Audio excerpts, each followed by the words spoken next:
15th and 16th of September in London.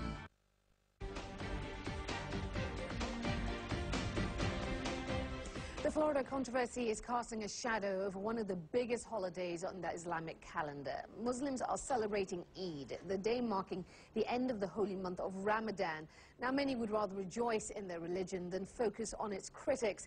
Atika Schubert joins us now from CNN London with more. And Atika, give us a sense of the atmosphere surrounding celebrations this time around.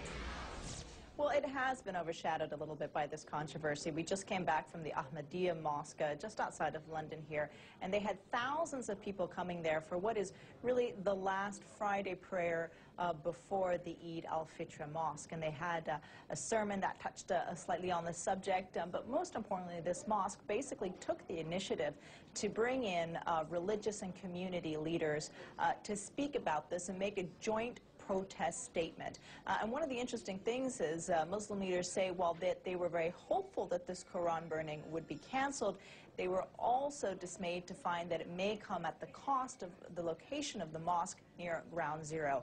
Here's what one Muslim leader there said. If true freedom of religion is to prevail, then one must never be forced to choose between protecting the word of God and the house of God. For both are sacred before God.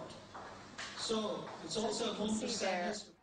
As you can see there, it was really a collection of community leaders standing by, showing that they are united in condemning this Quran burning. It's also interesting to point out that one of the things they did in that protest statement was hand out copies of the Quran, urging people to read it, read this holy book before passing judgment on it, Aisha. And Atika, more broadly speaking, is there a sense that what's going on here in the United States is being used as a, as an analyst said here at IDES yesterday, as a teachable moment, say, there in the UK in terms of building bridges so there can be a broader dialogue?